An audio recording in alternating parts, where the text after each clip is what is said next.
Welcome to Martha's Stories. Support the channel by liking, commenting, and subscribing. I promise even more interesting stories. The message came after sunset, short and surgical. Please don't come by the house anymore. It's time for some boundaries. No, Mom. No explanation. No kindness.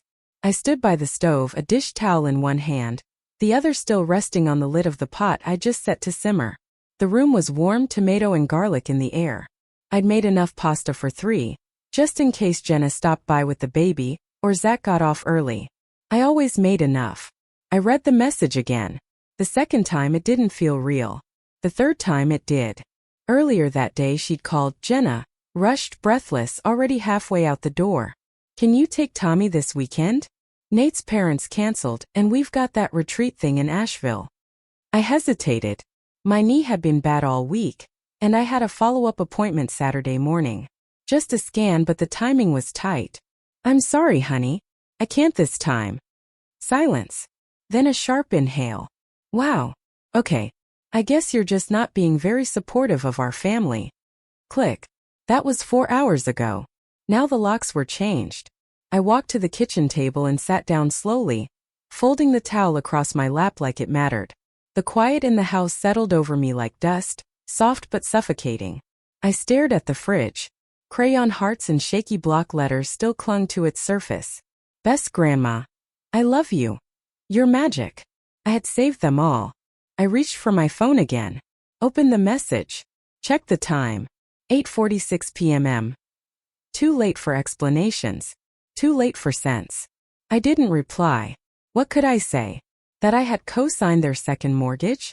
That I'd stayed overnight when Tommy was colicky and Jenna hadn't slept in 3 days? That I'd stitched every Halloween costume, driven to every emergency dentist appointment, remembered every anniversary they forgot themselves? I stood up. My legs ached. I wasn't angry, not yet. Just empty. The doorbell didn't ring. The phone didn't buzz. No knock. No voice saying it was all a mistake. Nothing. I turned off the stove. The pasta had gone soft and sad. I poured it down the drain.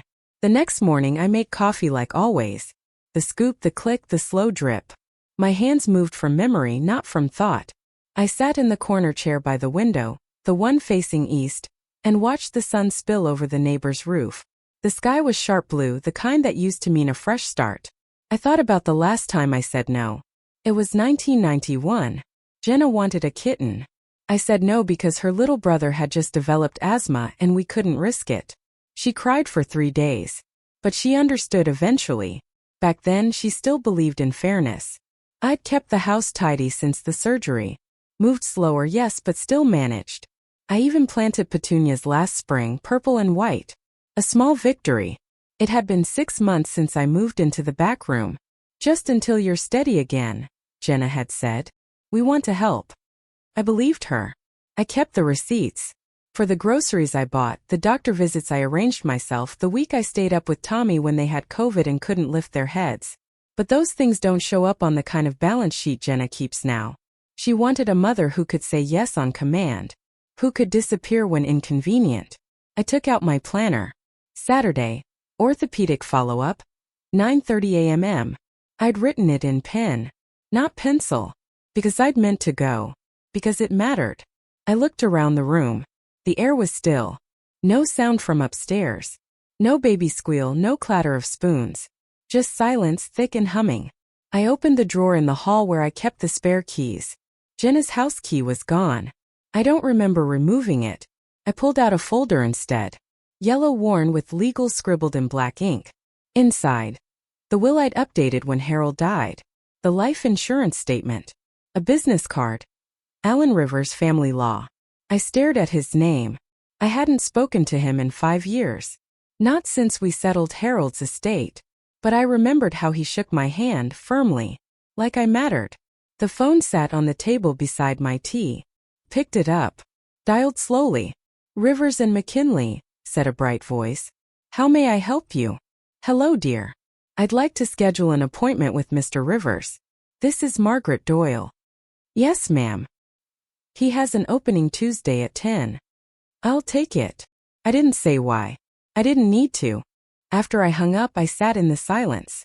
And for the first time in months I felt something move in me. Not anger. Not even sadness.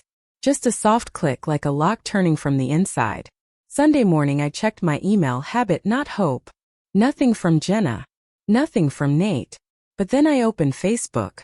I don't check it often, but something pulled me there. That quiet instinct you get when the air shifts before a storm. Right at the top, a photo. Tommy in a tiny suit. Nate smiling wide. Jenna in heels holding a glass of champagne. The caption. Grateful for our village.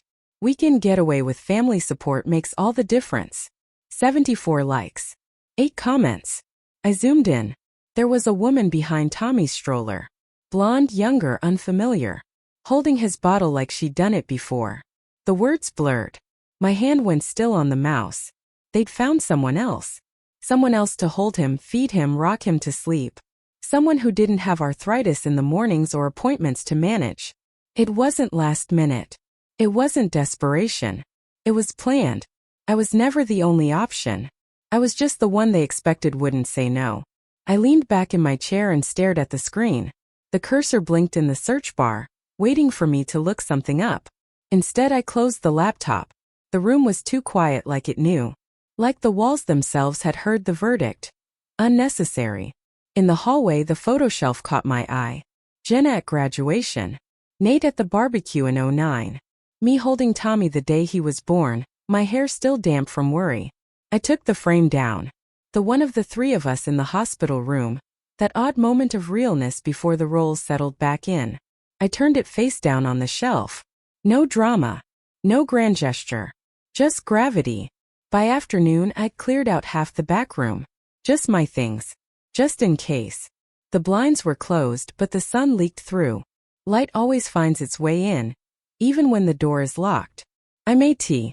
Not for comfort, just for something to hold. And when I sat down with it I didn't cry. I looked around the house I'd once been invited into. And I knew. This wasn't a misunderstanding. It was a reroute. One they planned. Without me. I didn't pack a suitcase. I packed the important things. Prescription bottles in a Ziploc. My reading glasses. The folder with Alan Rivers' card. A navy cardigan soft at the cuffs. The one I wore the day Tommy was born. Not because I was sentimental, but because it still fit. By Monday afternoon, I was at the Greyhound station. Not the airport. That felt too dramatic. Too final. But the bus? The bus says I'm leaving. Not I'm gone. There were maybe a dozen people waiting. Students, a man with a guitar case. A woman pacing with a cigarette that was mostly ash. No one noticed me. I liked it that way. The clerk behind the glass didn't ask where I was going until I slid a 20 under the window. One way to Asheville, I said. It wasn't far. But far enough. She printed the ticket and passed it through without looking up. Gate 6 departs 3:45. I took a seat near the vending machines. Watched a family with 3 kids argue over soda choices. The youngest looked over at me and smiled, missing 2 front teeth. You going somewhere fun? She asked. Her mother shushed her, embarrassed. I smiled. Just somewhere else. She seemed satisfied with that. I sat for an hour before the bus came. The air smelled like exhaust and something fried. When we boarded, I didn't glance back. The house with the dimmed outlets and locked doors wasn't behind me. It was already gone. The bus hummed to life. I took a window seat. Rested my head on the cool glass. Miles blurred. Trees leaned in like they had secrets. It wasn't anger. Not exactly. But something hard had formed behind my ribs. Not sharp like a knife. Heavy like a brick. I wasn't going home. Because home had become a place where silence was used as punishment. Where lamps died quietly in the night. And no one flipped the breaker. Where kindness was measured in how convenient you could be. The bus turned south. The sky grew darker. I wasn't running. I was removing myself. Not as protest. As protection. That's a different kind of power. I checked into a roadside motel just past the Asheville city line. Not one of those slick chains with fake ferns and breakfast bars. This place had carpet that smelled faintly of damp socks and a front desk man who barely looked up from his crossword. Cash or card? He asked. Card, I said, sliding mine across.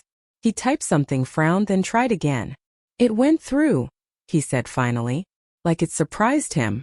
Room 108 was down a sloped hallway, the kind where the light flickers slightly, but never enough to warrant a complaint. Inside, one bed, one lamp, a chair by the window. It would do. I set down my bag, took off my shoes, and let myself sit. Then I turned on the phone.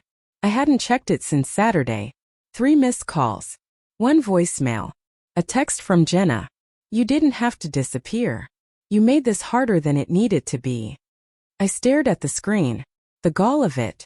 The upside-down logic. Then I opened the voicemail. Nate's voice. Flat, a little tight. Hey, not sure what's going on, but it's affecting Tommy. Maybe think about that. No mention of the locks. No mention of the outage. No mention of the message that ended everything. Just the usual reroute. It's your fault for noticing. I closed the phone again. Set it on the nightstand. I told myself it was about the appointment. That maybe they didn't understand how much effort it took to ask for one thing for myself. But now, sitting in a motel room with sheets rough as burlap, I knew. This wasn't new. This was accumulation. Years of being the first call when something went wrong, and the last thought when it didn't. I opened the side pocket of my bag and pulled out the old folder. Inside, a copy of the home equity loan. My cosigner line in bold. A bank slip from last Christmas. $2,000 for unexpected travel costs. Receipts. Proof. Not for court. For me. To remind myself I hadn't imagined it. At 6:10, I heard someone argue through the wall. Muffled. A man's voice. I turned on the TV to drown it out. A rerun of a sitcom I used to watch with Jenna. I didn't smile. Didn't cry either. I just watched until the screen blurred. Then I turned off the lamp. And let the dark in. I woke before dawn. The room was cold, the kind of cold that settles in your joints before it touches your skin. I lay still for a moment, letting the quiet wrap around me. Then I sat up. Today wasn't about waiting. Today was about doing. By 7:30 a.m., I was dressed in the only outfit I trusted to feel like something. Black slacks, a slate blue blouse, flats with a cracked sole. I tied my hair back. Not neat but deliberate. I took the folder. I took my card. I left the rest. Alan Rivers' office was in a small brick building sandwiched between a sandwich shop and a dentist with a tooth-shaped sign. The receptionist was young, cheerful, with chipped red polish and a floral scarf. Good morning, ma'am. Do you have an appointment? Yes. Margaret Doyle. 10 o'clock. She nodded, checked a clipboard, then smiled. Right on time. Mr. Rivers will be with you shortly. The waiting room smelled like lemon disinfectant and someone's cologne. When he came out, Alan looked exactly the same. Salt and pepper beard, thick glasses, a calmness that didn't rush. Margaret, he said, shaking my hand like I was still someone. Alan. His office had a window with a view of nothing in particular, just a parking lot and a bent tree. But it was warm. Steady. We talked. About wills. About assets. About obligations I no longer had. He didn't ask for details. Just nodded, took notes, explained things slowly with dignity. I want to remove Jenna and Nate from everything, I said. If something happens to me, they get nothing. He paused, pen hovering. Are you sure? I looked at him. My voice was steady. I'm sure. And instead, there's a scholarship fund. I want to redirect it. For women over 60 going back to school. He smiled gently. That's beautiful. It's necessary, I said. Took an hour. We went through everything. The house. The account Harold left me. The safe deposit box. When I signed the last page, I felt it. That quiet shift. The click of a lock, but this time from my side of the door. We stood. He walked me to the front. The receptionist handed me copies in a pale blue folder. Outside, the sky was flat with cloud. The kind of sky that doesn't make promises but doesn't lie either. I walked down the block, turned into a coffee shop. The barista, a college kid with tattoos and kindness in his eyes, asked, "Room for cream?" "No," I said. "It's perfect." He handed me the cup. "You look like someone who's figured something out," he said. I smiled. "I have."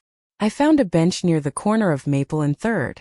A little park, mostly empty, except for a woman in scrubs feeding pigeons and an old man reading a newspaper with shaking hands. I sipped my coffee slowly. The wind tugged at the hem of my blouse, cool but not cruel. An hour passed. Maybe more. Then she sat beside me, maybe mid-50s with gray streaks in her ponytail and a tote bag filled with yarn. She didn't look at me at first, just pulled out a half-finished scarf and started knitting like she'd done it 1,000 times in 1,000 parks. We sat in silence for a while. Then, without looking up, she said, "You're not from around here." I shook my head. "No." She nodded like she already knew. "You look like someone who just closed a door." I didn't respond. "I closed one once," she added. "Took me 22 years. And one voicemail that ended with 'You'll always be welcome if you learn to behave.' That made me look at her." She smiled without softness. I left the next morning. Haven't looked back. Started over with 2 cats and an air mattress. "What happened?" I asked. Her needles clicked together. "I stopped being useful. Turns out that was my only job." We didn't say anything for a moment. The man with the newspaper folded it in half and shuffled away. "Do you miss them?" I asked quietly. She shrugged. "I miss the version of me they pretended to need." I stared out at the street. A bus hissed as it pulled up to the corner. A girl in a backpack climbed aboard. "I updated my will this morning," I said. "Feels good, doesn't it?" She replied. "Like air," I said. She stood, slung her bag over one shoulder, and looked down at me like she could see everything I hadn't said. "You're not lost," she said. "You're just early." Then she walked away. I sat there another 10 minutes, watching the pigeons, letting the stillness stretch. And for the first time in years, it didn't feel like waiting. It felt like arriving. The call came just after dusk. I was back in the motel, lights off, sitting on the edge of the bed with a paper cup of instant soup warming my palms. The screen lit up. "Jenna." I stared at it, let it ring twice, 3 times. Then I picked up. "Mom." Her voice was strained, already on edge. "Where are you?" "I'm fine," I said. "That's not what I asked." I took a slow breath. "No, it's not." A pause. Long enough to hear her exhale. "Look, we've had a rough few days. Things got heated. Zach's been upset. Nate's tired. And you." She stopped. I waited. "You just disappeared," she finished. "Without talking to anyone." I almost laughed. "I didn't disappear," I said. "You changed the locks." I took the hint. "That wasn't," she faltered. "That was just space. We needed space." "No," I said, voice even. "You needed silence. You got it." There was a long beat. I didn't mean for it to be like this. I stood and walked to the window. The parking lot glowed orange under flickering lights. Someone coughed behind a closed door 2 rooms down. I didn't respond. "Mom, come back. We can talk about this. You're making a big deal out of one weekend." I let that hang. The absurdity of it. Then I said, calm and cold, "Now you know what it sounds like when the person who always showed up stops." Silence. She tried again. Softer. "You're really not coming back?" "No." Another silence. This one final. Then I ended the call. Not with anger. Not with hate. Just with a full stop. I placed the phone face down on the nightstand. And I felt it. That last fraying thread snapping. Clean. Quiet. Necessary. The letter came 3 weeks later, forwarded from my old address. Postmarked in her handwriting, looping and small. I opened it with scissors, slow and deliberate, like a person performing a procedure. Inside, 1 page. "I don't know what you've done, but we got a call from the bank. Nate says the mortgage is no longer secured by your name. Is that true?" No, dear Mom. No apology. Just the panic that comes when the foundation shifts and they realize they never built their own. I folded the letter neatly and slid it into the trash. They'd find out soon enough. I'd met with Ellen twice after that first visit. We combed through everything, loans, titles, the savings account. Harold left me like a stitched-together goodbye. I'd removed my name from every debt, every tie, every obligation that once came with the word Mom as currency. The equity Nate and Jenna had borrowed on their remodel? Gone. I had paid my portion. Clean exit. And the house I still technically owned in full, despite their assumptions?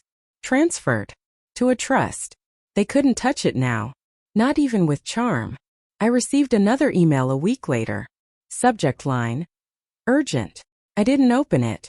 There was nothing urgent left between us. Outside, the air had turned crisp. Honest. I walked to the cafe near my temporary apartment, the one with the chipped mugs and the old jukebox that only played soul on Sundays. The barista, her name was Lucy, nodded at me when I entered. Margaret, right? I smiled. Yes. Your usual? Yes, please. She poured it. Black. No sugar. No milk. When she handed it over, she said, "You always look like someone who figured something out the hard way." I laughed softly. That's one way to put it. At the window table, I watched the street move. Couples with dogs. Teens with backpacks.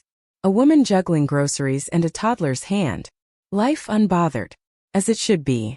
Behind me, my phone buzzed again. I didn't check it. Let them wonder. I wasn't lost. I just wasn't listed anymore. The apartment is small. One bedroom, no steps, a window that catches morning light just right. I keep the counters clean. The calendar by the fridge shows only my handwriting now. Appointments I chose. Coffee dates I made. Sundays I bake. Not much. Just something that makes the place smell like someone's home. Today it's apple crisp. The good kind with too much cinnamon and the topping thick enough to count as bread. I sit by the window with a cup of tea and a slice cooling beside me. No one is coming over. That's not sad. It's just true. I've stopped explaining. To myself. To them. To anyone. There's a quiet to this new life that isn't empty. It's space. And it's mine. I hear the mail slide through the slot. I don't get much. A coupon flyer. A newsletter from the community center. A letter from the trust advisor with a note about the scholarship fund. First application submitted. Woman age 62. Nursing school. I smile. Fold it carefully. Place it in the drawer where I keep only the things that feel real. My tea has gone a little cold. I drink it anyway. Outside, the leaves have started to drop. One drifts past the window, slow and certain. I don't feel old. I feel rooted. There are no second calls. No knocks. No voices saying I'm being too much or not enough. Just this moment. And finally, sometimes love is simply the end of having to explain. What would you have done in my place? If the story hit you, leave a like. And don't forget to subscribe. It only gets stronger from here.